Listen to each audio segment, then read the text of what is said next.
Hail and well met. Welcome to the pregame hangout for episode 2 of Quadrilateral, our Star Wars actual play, featuring the GM of Quadrilateral, Jason Collins. Woo!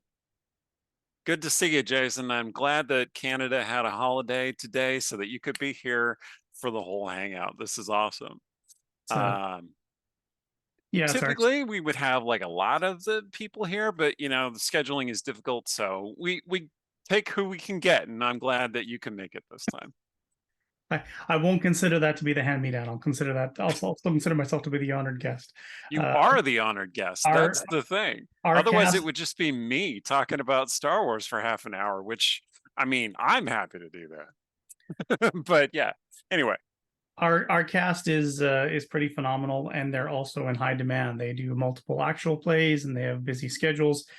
So sometimes it's not surprising when we know that they can't make it, but we might still see them in chat later tonight, and we know that they will absolutely be checking it out later. So, but no, I'm happy to be here. We have an extended long weekend this weekend for the Canadian Remembrance Day.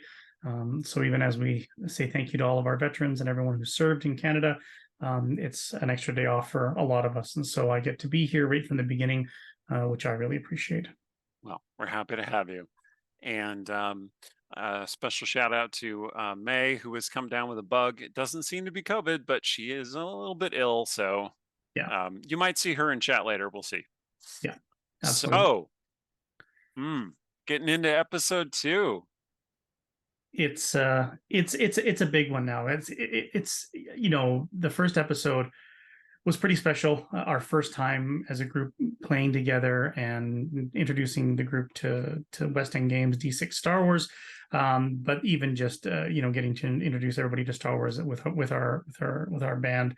But made a conscious decision to role play the origin story, to really role play the prelude of the player characters as younger children, the relationships with their families, the relationship with their community, and the kind of adventures that younger kids get into. And I jokingly kept referring to it as kids on speeders and allude to kids Yeah. on bike, which is a really great role playing game. But just that very sort of special flavor of younger adventures, which is not always, there's children and kids and sidekicks are always a big part of Star Wars. They always have been right from the beginning. Mhm. But to have an entire episode focused on that, is it slows things down a little bit, and it's not quite the same action packed Star Wars that most fans enjoy and maybe seek out. But I really hope that people who stuck with it enjoyed it for what it was, but also appreciated that what we did was we got to really role play the origin story of some of these characters and really introduce them in a much different light. And episode 2 now is going to be pretty special because now we're going to do a little time jump and we're going to meet the characters a little further along as both their lives and the galaxy has changed in a pretty dramatic way. Yeah. And I what you were saying about episode 1, it's very much like it came to this kind of climactic moment where everything got real all of a sudden.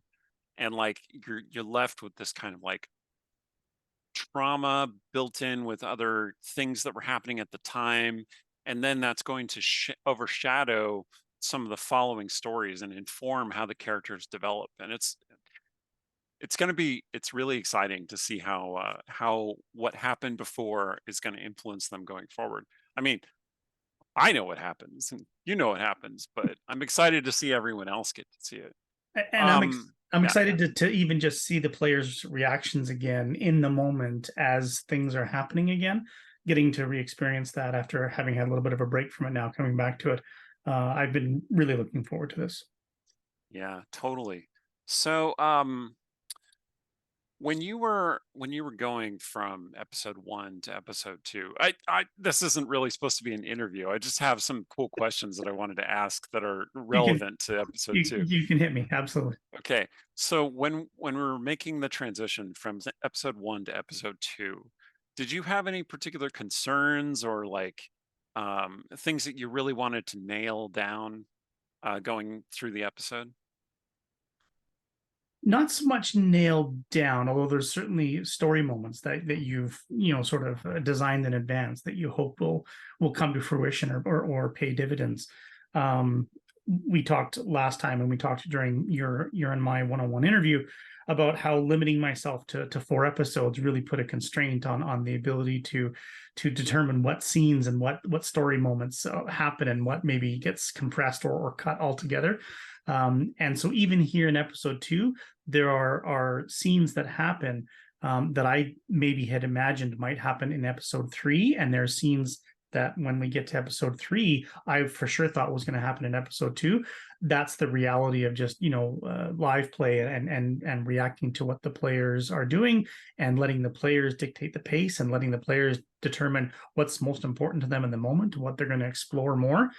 Which is the best part about role playing, is you can't over prepare it and over script it, because it's not going to go it's not going to go the way you think. But for me, no, it was more now the players, or now the characters, hopefully have these a little bit more cemented relationships with each other and with some of the supporting cast, and that we get to see that now. It's much more lived in, and it breathes a little bit.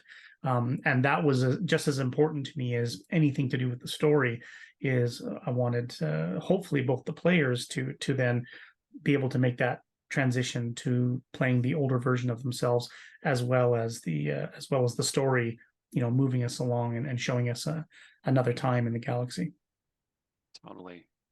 So I know there was a lot of like back and forth with the various players about what we were trying to do with the story and like the roles that they were fitting. Um, and so development between sessions. Did anything surprise you about choices that people made or directions they wanted to take with their characters, or is everything pretty well foreshadowed by previous scenes?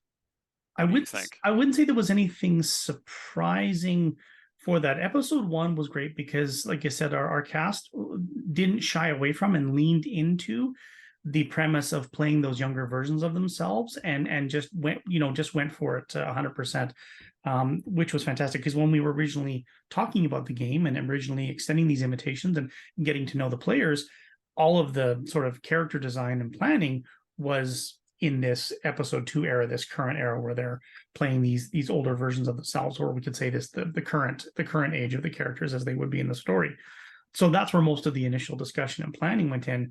And then I kind of threw them the curveball of like, okay, well, for the first episode though, we've already established who your character is and where they're at in this time, but I'm going to throw you a curveball because I am going to do a little bit of a jump back in time to when you're younger, so that we see both their settlement of West Craig and just the attitudes towards the galaxy and the family dynamics in a different light, so that it contrasts really well when we first introduce the characters in the current time.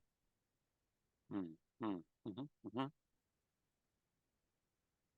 And we see that a No, lot in other media, right? Like just in terms of just a lot of writers and showrunners and filmmakers experimenting with time jumps and showing characters in the past or in the future, and playing around with that. And sometimes it works, and sometimes it's a bit disconnected. But when it works well, and I'm hoping that the audience enjoys it, it tells a bit of a more complete story, and then decisions that get made later in the story, some of those things you can see where the influences or where the connective tissue was to events that happened when the characters were younger in the past. yeah, yeah. I really like how it fits together, and people will get to see that as we go forward. So still no blasters though. No, no blasters. So in the like I said, the action oriented Star Wars fans, I may be getting a failing grade still at this point because we haven't had the pew pew moments. But like I said, if I can make the comparison, I would call Quadrilateral a little bit of a slow burn, right? Mm, mhm, mhm. And we're trying to establish that these are characters that, for the moment, don't live in a part of the galaxy where, you know, violence, the threat of violence, the need to arm yourself is a constant presence or a need that you have. Star Wars is by nature a pretty dangerous galaxy. But in all the films and the animated series and so forth, there's always these moments where we meet the citizens of the galaxy living in their homesteads, living out their lives, and being armed and having a blaster on their hip and protecting themselves is not the first course of their day. They're just living their life and raising their families and spending time with their loved ones. And often that's background dressing, Hmm. but for this story, it was really important to me that we got to show that and then show the consequences of when circumstances change and how that dynamic can be impacted. Definitely. The thing that stood out to me as a guest player and, kind of producer, more or less, on this show is in the first episode, having weapons was just generally unnecessary. Like the Sesper sisters have a couple of slug thrower rifles on the farm, but it's just for, chasing off predators that come after the herd, right? That's right. But then when we get into episode 2, the Empire has basically seized much of the galaxy, including Zalashay, obviously, and it's just entirely illegal for anyone to have, laser weapons. Slug throwers are maybe a gray area. I'm not sure. I don't know if the Empire would really consider those to be much of a threat against their far superior firepower. And I really felt like that sense of oppression was very clear in the game. And I think the That's good. audience will get the audience watching and people watching in the future will get to see that come through in this episode. So in yeah, um in West End games terms and the D6 rules terms, slug throwers are physical weapons. They don't do energy damage. So right. blasters are often more powerful because they're energy weapons than a slug thrower is.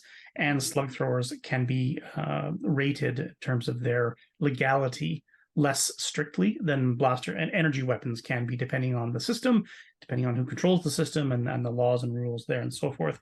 And from an agricultural standpoint, yes, having a slug thrower on your family ranch is not a single slug thrower rifle is not a threat to a military force, right? And so it's um, especially when you're providing the meat for the settlement.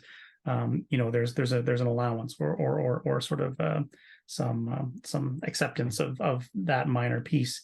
But at the same time, nobody's walking around with blasters on their hips. That But there brings is a up a there is a mechanical hint there is question. a hint of a blaster in episode 2 that we're going to see, That's and right. it's a really quick glimpse for that reason. And so I enjoyed that moment because it was a great way to remind the audience who that character is and how that character dances the line.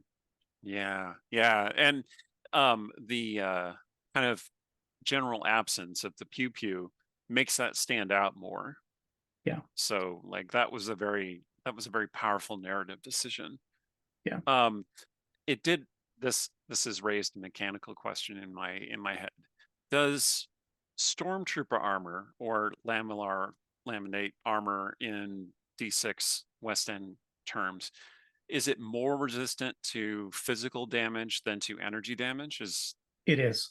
So they get an extra dice. They get one dice added to their strength when they resist an energy weapon against their armor. They get two dice added to their strength against physical attacks. So a fist, a baton, or a slug thrower, which does physical damage and not energy damage. It's a projectile weapon essentially. Stormtrooper yeah. armor is more resistant in the D6 rule set to physical damage. So what you're saying is West End Games answered the ultimate question of what good is stormtrooper armor? Is what you're saying. Yes, they did. Good. They did. That's awesome. Yeah. Yeah. All right. Awesome. Um, man. So I'm out of the questions I was going to ask. That's So okay. now let's just talk about, Star Wars stuff in general, or, just life stuff in general, whatever you're thinking about, whatever is going on that you're having fun with. If it's Star Wars related, that's cool. Otherwise, whatever. Yeah, I can't talk spoilers, of course, because I don't want to ruin it for anybody. But I did make some time and finally catch up on my viewing, and did watch the Ahsoka series start to Ah, finish. mm-hmm, Get mm-hmm. caught up on that because it's almost impossible to avoid spoilers on any sort of social media. So I'm like, okay, I gotta make some time before that's just ruined for me. So it was good to get caught up on that one, and that's kind of the opposing era. That's the post Return of the Jedi era now that we're that story is taking place in. And Yeah. so it's another interesting area that back in Legends canon and back in the 90s 2000s, when it was all really novel driven, and a bit of the role playing games and so forth. That era was explored a lot, and now Disney canon has sort of come along and wiped the slate clean. But they're with Mandalorian and with some of their other shows, they're reestablishing that. But they still can still see the Legends influences where they're borrowing heavily, and Ahsoka is no different from that in terms of who some of the main antagonists are and so forth. Yeah. And they're kind of cherry picking some of the best characters and moments from different shows and things, and then adding that into the timeline and continuing that on. So I saw this theory out there. People were talking about it for a while that um, Shin Hati, who is basically the blonde evil Jedi Sith girl in Ahsoka, is basically maybe the closest to Mara Jade that is going to show up in the actual Star Wars universe, because she has some of the same character beats and character arc story stuff. Yeah, What do you think about that? I heard, Knowing as much as you do about, the Legends continuity and all of this era. and I would be the first to admit that my Mara Jade lore is rusty. Because it's been a number of years since I've read the original Timothy Zahn novels, I and have my little Mara Jade mini right there. yeah, absolutely. And the character really, she really took on a life of her own in the sort of the ensuing years, when I sort of stopped reading the novels and wasn't playing the role playing games, and Totally. wasn't really consuming Star Wars media, kind of in that sort of dead time before the prequels came, and then even a little bit after that, when there just wasn't as much going on, or I was just into different things. So that all of the extra stories and things that really fleshed out that character were some of the stories that I hadn't read or consumed. So, but I've heard that comparison to Mara Jade, and I completely understand it because Mara Jade is a beloved character. Here's my quick take on that: is that I don't see Mara Jade in her. In that, Ah, I can see the character being inspired by Mara Jade as a character, but I don't see the character really inhabiting that same space. Because I really liked what they did with her character and with the master character, in terms of where their origins, where they come from, and what space they're inhabiting in the galaxy right now. mhm. I would have liked them to have explored that a little bit more, but 8 episodes or whatever they had, right? So that they only had so much time, and they had a lot, and it was a big cast, a lot of characters in this one, right? So lots of back and forth. Um, but given that Inquisitors in general continue to be a recurring antagonist that we see, there probably would be a point where they could reintroduce, or introduce for the first time on screen, the Mara Jade character as an Inquisitor, or as a failed Inquisitor, or as a lost Inquisitor, after the death of the Emperor or whatever. Mhm. Honestly, I think you only do that if you are willing to just make the decision, recast Luke Skywalker as a character, and then make that a focus of a series. Because you talk about a series that everybody would eat up with a spoon if you had really good casting and a really good showrunner. Everybody says, okay, yeah, the CGI has been a little uneven. Some of the Luke stuff has been Yeah. good, some of it's been okay, but everybody is ecstatic to get a few more minutes of Luke on screen.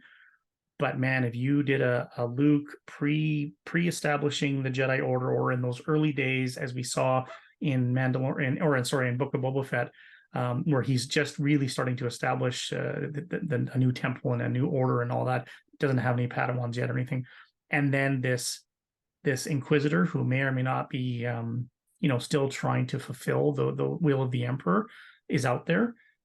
It again, because I don't know some of the older Legends lore around Mara Jade beyond what was in some of the early novels. I don't know if there's certain storylines that the fans would expect to see or would not want to see in return, in regards to that. But I think if you came at it that way, where just give the Luke character a little time to breathe, but then give him a really good foil where it's not just a good versus evil conflict, but the audience who knows who the Mary Jade character is knows that there could be an outcome that comes with that in terms of those characters having a deeper connection in the future. But for an Yeah. audience that doesn't know the Mary Jade character, you get to see Luke fighting against the dark side of the Force in a way that's not so clear cut. And I say that because Ahsoka gave us the tiniest little glimpse of that. They just didn't commit to that fully in terms of the story that they wanted to tell. And that's okay. That's their story. That's what they wanted to do. That's the stuff I was like, oh, it's right there, guys. It's right there. But they just wouldn't quite give a little more time to that part of the story because they had this bigger epic sort of, That that could be really chase. fascinating, really cool. We'll see if this whole Thrawn movie thing happens, and how that resolves. That's going to change uh, the dialogue about this. But I have been for some time, and I will go on the record as saying this, a Sebastian Stan with regard to casting him as Luke Skywalker. I think he looks very close to what I would expect Luke Skywalker to look like in this post Return of the Jedi period. So like it's right there, Disney. I don't know what you're I know, what I it's know. fine. It's fine.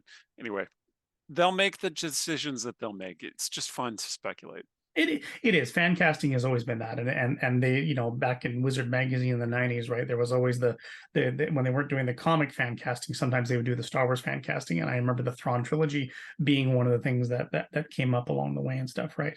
Yep. Um, Hmm. but Hmm. um, but I just think that it just going back to that was my long-winded point was that if you want to bring Mara Jade to the screen, do it with Luke there because really that's the It's dynamic. important. You've got the ability to revisit a light side dark side Force story. You've got the ability to have the proper context if Luke's going to be out on his own and not necessarily with the other main characters all the time.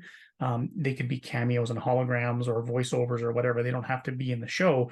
But then you could really explore the Force. And to that point about the Thrawn movie, I suppose if anybody would bring Mara Jade in, given his track record for bringing in all these other big name characters, Filoni might be the person to do that. Right. And I don't want us to imply that Mara Jade is somehow defined by Luke Skywalker. Not Like at she all. is her own individual character who Yeah. has all kinds of potential and adventures outside of interacting with Luke.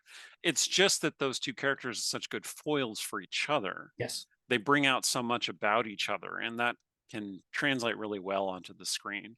I think that And would be really if cool. they took a page from Andor and did like 12 or 14 episodes and gave it time to breathe, you can have an early part of the story about what does an inquisitor do, or a hand, as Mara Jade's original sort of moniker was that she was a hand of the emperor. Hmm. What does a hand do after the emperor is gone? And obviously we're not worried about the sequel trilogy and any returns. So if she's on her own and not maybe not tied to an imperial force or an imperial presence and just making her own way, but maybe still trying to fulfill some final orders of the emperor, whatever those final orders would have been, and then those disturbances, those sightings, this force using um, individual that starts to cause a disturbance in the galaxy. Well, is that's going to attract Luke's attention, and then he starts to go hunting this person, thinking maybe it's a lost Jedi, maybe it's a Padawan, we don't know. So yeah, you're not tying those characters together in terms of like they're the only value is in their relationship to each other, Hmm. but her training and his training, and both of them being younger and both of them being alone in the galaxy at this stage in the story, right? Right. That's really rich for opportunity and a chance to, you know, introduce them as antagonists or introduce them as strangers, and then have Luke wrestle with the idea that, and this is where I go back to the original trilogy stuff. Luke saying to Vader, "I can feel the good in you." Little things like that, like saying that he wasn't totally lost. If we give a bit of weight to that and say that Luke has the ability to sense the light side in others, I mean that's a great way to have a character like Mara Jade start to question where she's at, or maybe she's been questioning it all along, but the influence of the Emperor is so overwhelming, it's hard to overcome that. until that presence has now been removed for a number of years, and she's starting to try and determine her own identity now and who she feels she's going to be. Yeah, it could be really fascinating. Okay, so we're about at the point where we need to take our ad break before the show starts premiering. So, anything for the good of the order right at the end, Jason? Just thank you to everybody who is joining us tonight. Episode 2 will be a lot of fun. There's some we start to get into some really great dynamics, some really interesting scenes, maybe a couple surprises along the way. I'm so happy to share all of this with you, and we appreciate any word of mouth you can give if you enjoy what you're seeing. Let your friends know, let your Star Wars fans know that if actual plays are a media that they like to consume, we would love to have you come and check them out and join us again soon. Definitely, definitely. Thank you for watching the Dungeon Scrawlers. Wednesday, we will have more Fearful Symmetry, so look forward to that. That is coming to a climax pretty soon. The last few episodes, I think it's going to run through the end of November, a little bit into December. We'll see. It depends a little bit on what the PCs do. Quadrilateral, as we've said before, is 4 episodes every Monday in November. So this is episode 2. Enjoy. We'll see you later. May the force be with you.